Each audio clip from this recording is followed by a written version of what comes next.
Assalamualaikum warahmatullahi wabarakatuh. Hai guys, kembali lagi dengan saya di channel YouTube Devi Wulandari.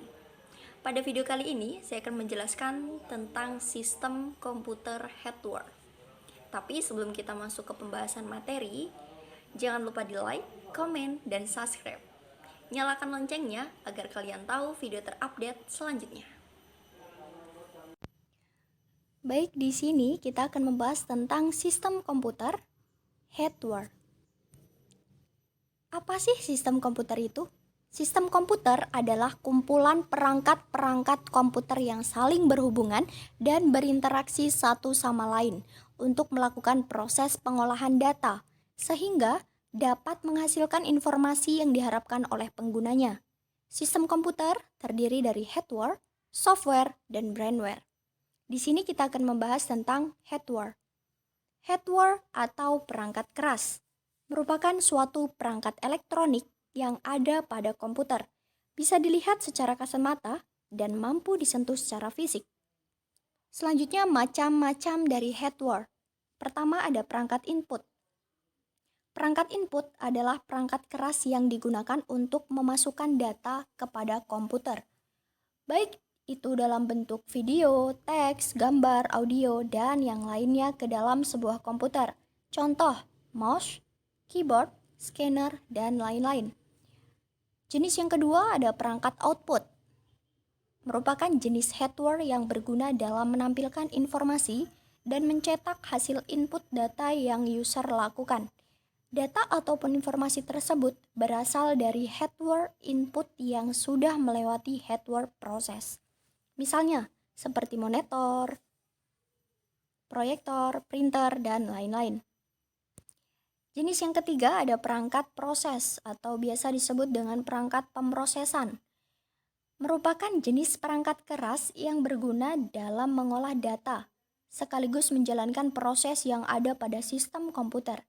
Contohnya ada CPU, RAM, VGA, dan lain-lain. Jenis yang terakhir ada perangkat untuk menyimpan. Nah, perangkat untuk menyimpan itu dibagi menjadi dua. Ada perangkat penyimpanan primer dan sekunder. Pertama, perangkat penyimpanan primer merupakan penyimpanan memori jangka pendek komputer. Contoh, RAM. Kedua, perangkat penyimpanan sekunder merupakan penyimpanan memori jangka panjang komputer.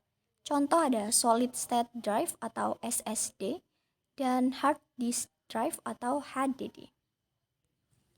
Selanjutnya, fungsi-fungsi hardware. Pertama, mengolah data atau informasi. Artinya, hardware itu memiliki fungsi untuk mengolah ataupun memproses data atau informasi. Untuk mengolah data dan menjalankan proses pada sistem komputer. Contoh ada CPU, RAM, VGA, dan lain-lain. Fungsi yang kedua, menerima output. Artinya, hardware mempunyai fungsi khusus dalam menerima input dari user, yang nantinya hardware akan memprosesnya menjadi informasi yang baru. Data yang diterima dari input itu akan dapat ditransfer pada output. Nah, fungsi yang ketiga, memberi output. Artinya, hardware akan memberikan output lagi pada user. Seluruh output tersebut dapat dilihat oleh pengguna yang ditampilkan pada hardware khusus. Fungsi yang keempat, menyimpan informasi maupun data. Artinya, seluruh output yang dihasilkan oleh komputer itu bisa disimpan pada perangkat penyimpanan sekunder atau penyimpanan jangka panjang komputer. Nah, penyimpanan ini dapat dilakukan tak hanya pada perangkat yang terpasang di dalam komputer, tetapi juga perangkat yang dipasang di luar. Fungsi yang terakhir, untuk mendukung kerja komputer, menampilkan atau menerima input atau masukan proses, mengolah data atau informasi, memberikan output, serta menyimpan data atau informasi yang terpasang di dalam maupun di luar komputer. Baik, sekian yang dapat saya sampaikan. Kurang lebihnya saya mohon maaf. Semoga bermanfaat. Sekian, terima kasih. Jangan lupa di like, komen, dan subscribe. Wassalamualaikum warahmatullahi wabarakatuh.